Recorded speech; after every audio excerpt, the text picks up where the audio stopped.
이미 이 땅에 임한 또 이미 시작된 나라입니다. 천국은 은혜로 들어가고 은혜로 살아가는 나라이죠. 그리고 온전한 이 천국을 소망하며 준비하는 삶은 방탕한 동생을 품어주는 맏아들이 되어 맡겨진 오늘이라는 달란트에 충성하는 청지기의 사명을 감당하며 신랑을 기다리는 슬기로운 처녀처럼 일상의 삶 속에서 빌려줄 수도 없는 영적 여군의 기름을 준비하는 것이라 했습니다.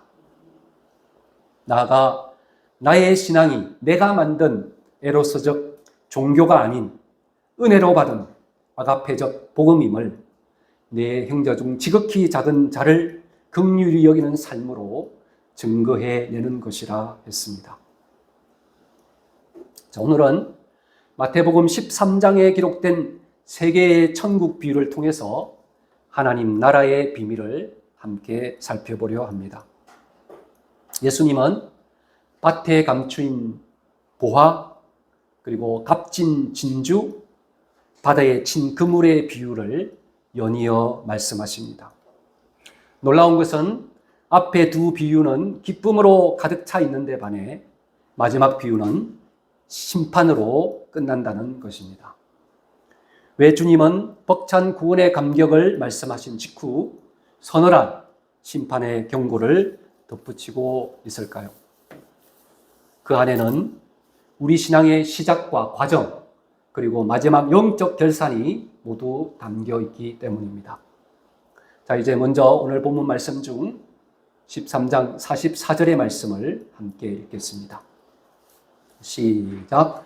천국은 마치 밭에 감추인 보화와 같으니 사람이 이를 발견한 후 숨겨두고 기뻐하며 돌아가서 자기의 소유를 다 팔아 그 밭을 사느니라. 아멘. 당시 그 팔레스타인 지역에는 은행이 없었습니다. 전쟁이 일어나면 사람들은 재산을 항아리에 담아 밭에 묻어두고 피난을 떠나죠. 그런데 주인이 돌아오지 못하면 그 보화는 수백 년간 땅속에 그대로 남게 됩니다. 이 비유에 등장하는 사람은 땅속에 묻혀있는 그 보화를 찾으러 간 사람이 아닙니다. 그는 그저 처자식들을 먹여 살리기 위해 하루하루를 버티며 밭을 갈던 그런 평범한 소작농이었습니다. 그런데 어느 날 괭이 끝에 엄청난 보화가 툭 하고 걸린 것입니다. 이것이 바로 은혜입니다. 우리는 스스로 하나님을 찾은 사람들이 아닙니다. 하나님께서 먼저 우리를 찾아오신 것이죠. 우리는 진리를 발견할 만큼 선하지도 않았고 구원을 얻을 만큼 능력이 있지도 않았습니다. 그런데 하나님께서 가장 평범한 일상 속에서 우리를 만나주신 것입니다. 눈물 나는 삶의 자리에서 때로는 포기하고 싶었던 그 순간에 절망 가운데 있던 어느 날 십자가라는 찬란한 보화를 우리로 보게 하신 것입니다. 이처럼 구원은 철저히 하나님의 주권적인 방문으로 시작된 벼락 같은 거저 주어진 선물인 것입니다. 자, 이어지는 진주의 비유도 같은 맥락의 진리를 선포합니다.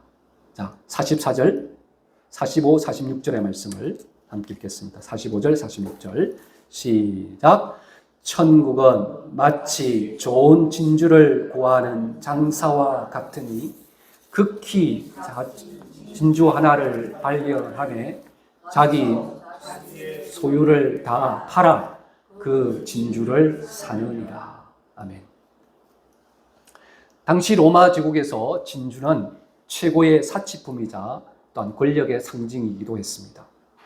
비유 속 상인은 동네 장사꾼 정도가 아니었습니다. 최고의 진주를 찾기 위해 전 생애를 바쳐 세상을 횡단했던 치열한 구도자였습니다.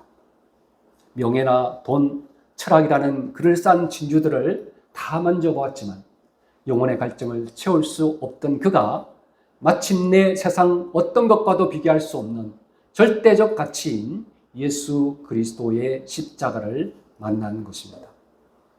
이처럼 벼락 같은 은혜로 주님을 만난 그 소장농이나 치열한 방황 끝에 주님을 만난 상인이나 결국 도달하는 곳은 유일한 구원자이신 예수 그리스도였습니다. 아니, 예수 그리스도께서 그들 앞에 나타나신 것입니다. 그리고 이 둘은 모두가 이 절대 보화를 발견한 직후 기뻐하며 돌아가서 자기의 모든 소유를 다 팔아 그 보화를 유지합니다. 소유합니다. 자, 당시 이들의 마음을 우리는 이해할 수 있겠습니까? 모든 자기 소유를 판 것에 대한 아까움은 아마 1도 없었을 것입니다. 썩어질 것을 내어주고 영원한 것을 얻는 세상에서 가장 수지 맞는 위대한 교환이었기에, 장사이었기에 그날 밤만큼은 벅찬 가슴을 안고 기뻐 잠을 이루지 못했을 것입니다. 이 위대한 교환으로 천국을 소유한 자의 그 기쁨을 자신의 삶으로 정확하게 증명해낸 사람이 있습니다. 바로 사도 바울입니다. 빌립보서 3장 7절에서 8절의 말씀 우리 함께 읽겠습니다. 시작. 그러나 무엇이든지 내게 유익하던 것을 내가 그리스도를 위하여 다 해로 여길 뿐더러 또한 모든 것을 해로 여김은 내 주 그리스도 예수를 아는 지식이 가장 고상하기 때문이라. 내가 그를 위하여 모든 것을 잃어버리고 배설물로 여김은 그리스도를 얻고. 아멘. 바울은 훌륭한 가문 출신이었습니다. 당대 또한 최고 율법학자 가말리엘의 문화생이라는 학벌도 있었고 유대교를 향한 뜨거운 종교적 열심도 있었던 자였습니다. 세상 사람들이 부러워할 만한 스펙들을 모조리 다 갖추고 있던 그런 자였습니다. 그런데 그가 예수님을 만난 후 이렇게 선언합니다. 내가 그를 위해 모든 것을 잃어버리고 배설물로 여긴다. 진짜 보화를 본 사람은 가짜를 붙들고 울지 않습니다. 그리스도를 얻은 사람은 이전의 것들을 포기하는 것을 결코 희생이라 말하지 않습니다. 오직 기쁨이라고 합니다. 그래서 우리에게 던져야 할 중요한 질문은 이것입니다. 나는 정말 내 영혼을 뒤흔드는 그리스도를 보았는가 하는 것입니다. 진짜 보화를 본 사람만이 기쁨으로 자기 소유를 내려놓을 수 있는 겁니다. 아니, 자기 자신을 내려놓을 수 있는 것입니다. 그런데 이 환희의 절정에서 주님은 돌연 무섭고도 엄숙한 세 번째 비유를 던지십니다. 바다에 던져진 예인망 그물의 비유입니다. 예인망 그물은 바다 밑바닥을 훑어가죠. 그러면서 좋은 물고기만 잡지 않습니다. 못된 물고기와 해초 쓰레기까지 다 가리지 않고 모조리 끌어 모읍니다. 그리고 해변에 닿아서야 비로소 서늘한 분리 작업이 시작됩니다. 마태복음 13장 47절에서 47절에서 50절의 말씀입니다. 시작. 또 천국은 마치 바다에 치고 각종 물고기를 모는 그물과 같으니 그물에 가득함에 물가로 끌어내고 앉아서 좋은 것은 그릇에 담고 못된 것은 내버리느니라. 세상 끝때도 이러하리라.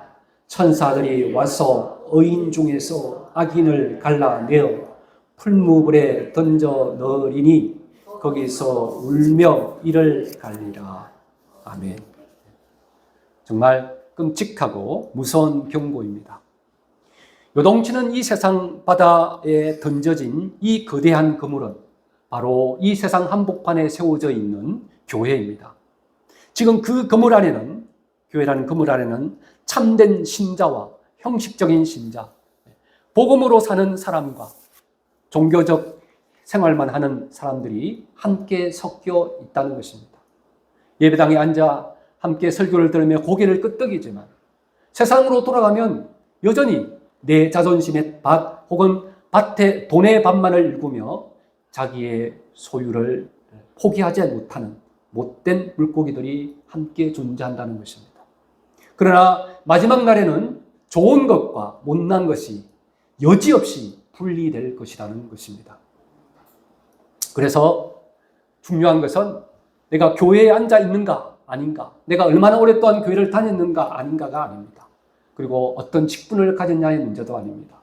정말 나의 일상 속에서 예수 그리스도를 가장 귀한 보화로 붙들고 나를 부인하는 싸움을 하고 있는가입니다. 이 질문 앞에 우리는 솔직히 고개를 들 수 없습니다. 보화이신 주님을 위해 나를 부인하며 살아내야 하는 줄 알면서도 여전히 일상에서 내 고집과 내 위심에 무너지는 자신의 모습을 보고 좌절하기 때문입니다. 여기서 우리가 놓치지 않아야 할 것이 있습니다. 그렇게 살지 못하는 자신을 보며 자기 가슴을 치고 말씀 앞에서 마음의 찔림을 받으며 애통하는 그 영적 갈등들이 있다면 그것이야말로 우리가 죽은 가짜가 아니라 바른 믿음 위에 서 있다는 가장 강력하고 확실한 증거가 된다는 것입니다. 죽은 영혼은 죄의 찔림을 받지 않습니다. 내 안에 죄와 싸우며 아파하고 은혜대로 살지 못해 눈물 짓는다는 그것 자체가 내 안에 성령께서 살아 역사하시며 생명이 약동하고 있다는 은혜의 징표인 것입니다. 그리고 그 실패 속에서도 주님을 향해 애통하며 회개하며 새롭기를 구하는 자들은 결코 하나님이 버려두지 않으십니다. 회복해 하실 것입니다. 하지만 아무런 갈등도 없이 여전히 세상만 사랑하는 영혼은 마지막 때 내가 너희를 도저히 모르니 불법을 행하는 자들아 내게서 떠나가라는 주님의 그 준엄한 심판을 피할 수 없을 것입니다. 자, 그렇다면 이처럼 애통하는 마음으로 그 물 안에서 참된 알곡, 좋은 물고기로 남는 자들은 어떻게 살아갑니까? 주님은 이 모든 비유의 결론으로 참된 신자의 사명을 이제 마지막 말씀하고 있습니다. 마태복음 13장 51절에서 52절의 말씀입니다. 시작. 이 모든 것을 깨달았느냐 하시니 대답하되 그러하오이다. 예수께서 이르시되 그러므로 천국의 제자된 서기관마다 마치 새 것과 옛 것을 그 곳간에서 내오는 집주인과 같으니라. 아멘. 당시 율법 전문가였던 서기관들은 옛것 곧 율법만 붙들다가 눈앞에 오신 생명이신 예수님을 놓치고 말았습니다.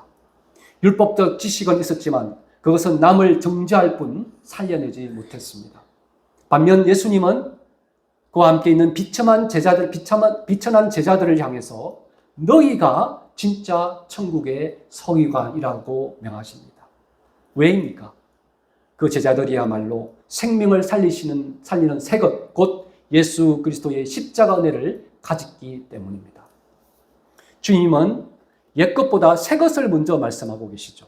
십자가의 은혜라는 이 새 렌즈를 통해서만 율법, 곧 옛것이 올바르게 해석되기 때문에 새 것을 먼저 내오는 자라고 말하고 있는 것이죠.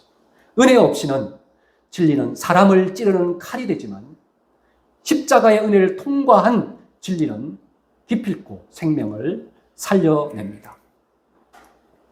천국의 서기관은 자기 마음의 곳간에 이 십자가의 은혜를 가득 채운 사람을 말합니다.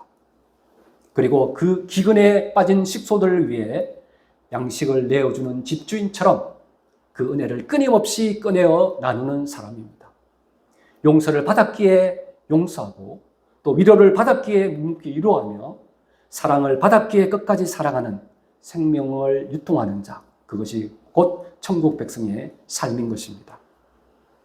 자, 그러나 솔직히 우리는 일상에서 또한 이 역시 살아내지 못함을 고백할 수밖에 없습니다. 자존심 하나 내려놓기 힘들고 내 고집 하나 꺾기 어렵습니다. 그렇다면 대체 우리가 어떻게 날마다 자신을 부인하고 내 소유를 파는 결단을 해낼 수 있을까요? 그 능력의 답은 우리의 알량한 어떤 결심이나 의지에 있지 않습니다. 그 답은 바로 우리를 향한 예수님의 절대적인 사랑에 숨겨져 있습니다. 자, 우리가 전통적으로 이 진주의 비유를 대할 때 우리가 마치 귀한 천국을 발견한 이야기로 읽습니다. 우리의 체험으로 그것이 맞습니다. 우리가 발견한 줄 알았습니다. 그러나 우리의 신앙의 연륜이 깊어지고 복음의 진수 안으로 더 깊이 들어가 보면 이 비유 속에 숨겨진 거대한 영적 반전 앞에 우리는 무릎을 꿇게 되는 것입니다. 이 우주 역사 속에서 정말로 먼저 천국을 버려두고 길을 찾아 나선 참된 상인은 누구입니까? 우리가 아닙니다. 바로 하늘의 상인이신 예수 그리스도라는 것입니다. 진주가 어떻게 만들어집니까? 조개의 여린 살갗을 파고드는 이물질의 그 상처와 고통 속에서 나오는 진액으로 이 영롱하게 빚어지는 것이 진주입니다. 예수님은 죄와 율법의 상처 속에서 피 흘리며 뒹굴었던 쓸모없는 우리를 세상에서 가장 아름다운 극히 값진 진주로 여겨주신 것입니다. 그리고 길 잃은 진주인 우리를 자신의 품으로 사들이기 위해 그분은 자신의 전부를 내어주신 것입니다. 하늘 보좌의 눈부신 영광을 미련 없이 다 파신 것이죠. 벌레 같은 자들에게 조롱과 침뱉음을 당하시고 살점이 뜯겨나가는 채찍에 맞으시며 마침내 저주받는 십자가에 매달려 당신의 심장에서 흐르는 물과 피를 다 남김없이 쏟아내셨습니다. 왜 그렇게까지 하셨습니까? 바로 우리를 얻기 위해서입니다. 그래서 복음은 내가 헌신해서 무엇을 얻어내는가에 대한 우리의 무용담이 아닙니다. 복음은 상처투성이인 나를 얻기 위해서 만왕의 왕께서 자신의 전부를 십자가에 쏟아부으셨다는 피 묻은 사랑의 편지인 것입니다. 우리가 먼저 소유를 판 것이 아닙니다. 예수님이 먼저 당신의 목숨을 파셨습니다. 우리가 먼저 주님을 사랑한 것이 아니라 그분이 먼저 우리를 한없이 먼저 사랑하신 것입니다. 그러므로 우리의 헌신은 구원을 얻어내기 위한 고단한 거래가 아닙니다. 수단도 아닙니다. 나를 위해 전부를 버리신 그 압도적인 주님의 사랑에 굴복하여 자발적으로 터져나오는 감격의 응답인 것입니다. 그 은혜를 알고 이 은혜 안에 거할 때 비로소 우리는 치열한 일상의 밭에서 이 십자가의 은혜를 넉넉히 내어주는 집주인으로 사는 싸움을 할 수 있는 것입니다. 무엇보다 우리가 가정에서 또한 가장 가까운 아내와 남편의 마음을 먼저 헤아리고 내 고집을 내려놓는 훈련, 오랜 시간 살부되며 함께 자라온 자녀와 부모와 형제의 영적 평안을 위해 기꺼이 내 알량한 자존심을 내려놓는 훈련, 내 옳음을 증명하기보다 용서와 사랑을 선택하며 내 체면보다는 연약한 지체를 세우는 십자가의 죽음과 드림의 삶을 실천하는 싸움을 할 수 있는 것입니다. 이 세상에서는 조금만 주어도 아까운 가짜들이 너무나 많습니다. 그러나 예수 그리스도는 다릅니다. 그분은 나의 전부를 다 드리고 또 드려도 결코 아깝지 않은 그러한 분이십니다. 아니, 그분은 이미 당신의 전부를 아낌없이 내어 나를 사신 나의 주인이신 분이십니다. 자, 이제 우리는 오늘의 말씀에 있는 것처럼 이 모든 것을 깨달았느냐라는 주님의 이 엄숙한 질문 앞에 우리의 삶과 우리의 심장으로 대답할 차례인 것입니다. 보쪽 우리 주양의 모든 지체들이 이번 한 주간도 이 십자가의 은혜를 곳간에 먼저 가득 채우고 그리고 척박한 세상과 가정 속에 그 생명을 풍성히 흘려보내는 착하고 충성된 천국의 서기관으로서의 삶을 당당히 살아내시기를 우리를 위해 전부를 주신 우리 주 예수 그리스도의 이름으로 축원합니다. 이제